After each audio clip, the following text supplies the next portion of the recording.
lovely to see you all. If you're in the building, just turn and say hello to someone. Find a seat if you haven't already. If you're watching online, it's good to have you with us as well, whether it's now or next week. It's lovely to be able to gather together and to come to worship. I've got some notices. Most of them are on the update that if you get our emails, you'll have received. If you don't get them and you'd like to, please let the church office have your email address. There are a few hard copies at the back as well. Next Sunday, we have our worship and growth service in the morning, and then we have a welcome lunch. We haven't actually had one of those since Ian and I arrived nearly 4.5 years ago, because there was something called COVID that sort of got in the way of meeting together. So if you are nearly new or newish or would like to come to that, then please do, again, let the office know, let myself know, that would be great. We are planning on catering for those who come, so we're trusting we will know, and we're also trusting there'll be plenty of food. I think there will be.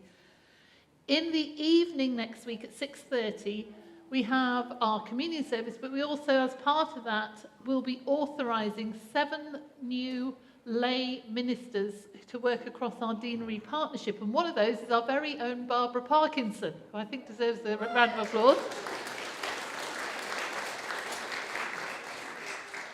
So 6:30 next week, do come along. It will be a sort of slightly longer and bigger and fuller service, but with the communion we would normally do at the first Sunday of the month as well. Do come and support Barbara and the others.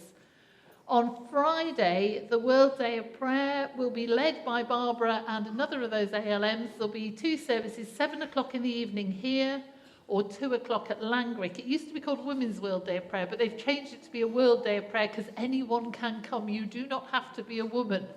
So I just sort of say that so people feel that they are welcome.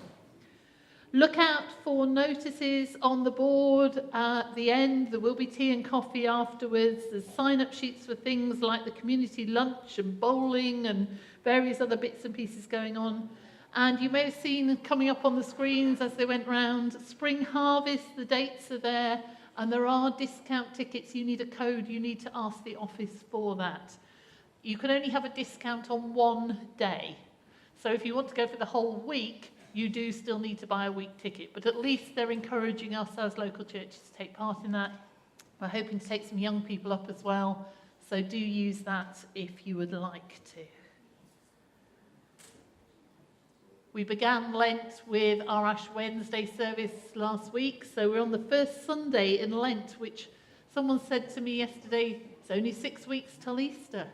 Suddenly seems very quick, doesn't it? The whole year is going. But we're going back to our series this morning in Revelation, and we'll be looking a bit later on at the letter to